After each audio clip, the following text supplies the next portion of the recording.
So guys, magandang tanghali guys. Nakita nyo naman oh, napakainit ang panahon natin ngayon. Kaya ngayon, maghanap tayo ng solusyon para ang ating ibon ay hindi ma-stress.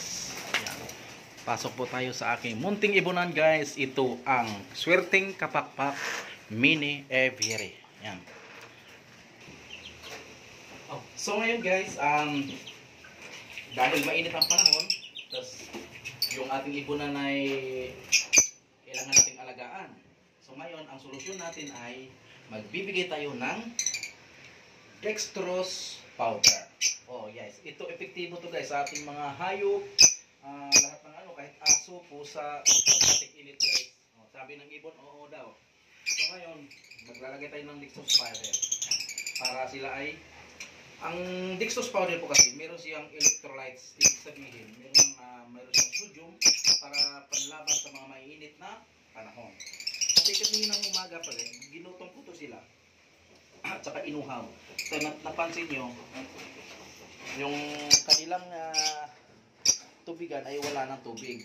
Yan, wala na siyang tubig. Ibig sabihin, sinadya ko siyang pauhawin para kapag lagay ko ng dextrose powder, ay mai-intake nila kaagad sa ilang katawan ang ating nilagay na dextrose powder para papasok kaagad sa kanilang katawan ang ating gamot kontra sa init.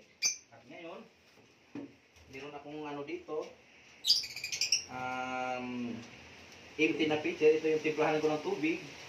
So ngayon, magbibigay tayo ng tubig. Ito pala yung mga munting ipunan ko. Ayan, munting ipunan ko yan ha. Ngayon, maghugasan muna natin yung ating pitcher. Ganito lang magtimpla ng dextrose powder. Ayan. Tapos, kukuha ka ng dextrose powder. Tapos, tansahan mo lang na hindi siya sumubra. Ayan. Yung tansa lang yan, wag lang kasi yung dextrose powder ay, ito naman ay isang magagandang, kahit sa mga manok, okay to guys. Ayan. Ayan, okay. So ngayon, lalagyan natin siya ng tubig. Ayan. Alog natin. Ayan. Whoop, whoop. Ang lakas ng tubig. Whoop, whoop, whoop, whoop, whoop, side. Ayan, oh. Ayan. Mabilis naman matunaw yung dextrose powder. So tara, lagyan natin sa atong ipunan. Oops. Tingnan nyo, apakabilis ng natunaw ang ating dextrose powder. So ngayon, ilalagay lang natin sa kanila. Yan. Para sa ating personata. Yan, inom, inom, inom. Para sa ating granophylline. Yan. Inom. At para sa ating mga poster parents. Yan. Ito mga poster parents. Itong dalawa na to guys. Mga normal to pero ang ganda mag-poster sila. Mga poster parents ko yan. Ito naman sa ating mga Lutino. Lutino natin to guys. Yan, ito Lutino dito. Yan. Tira mo. Kita mo. Lutino opaline. Yan. Ito kabila. Lutino opaline. Diba? Kaganda. Ito naman sa ating Dunfallow. Yan. Ganyan lang. Easy lang. Upside. Dito sa taas. Dito sa ating green dillion. Dito sa ating anong na to? Ito yung post Dunfallow. May naglilimlim na siya. Tapos dito na naman sa ating mga kainuman guys. Yan na lang. At napansin nyo, medyo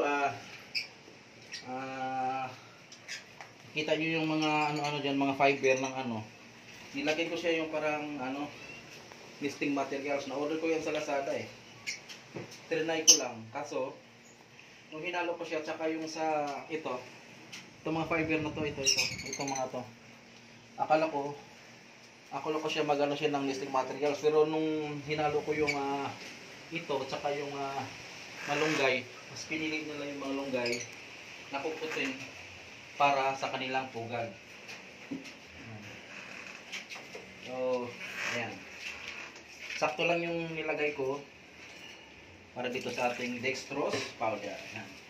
Ilagay na natin to dito para sa ating ito, yan. Dilute.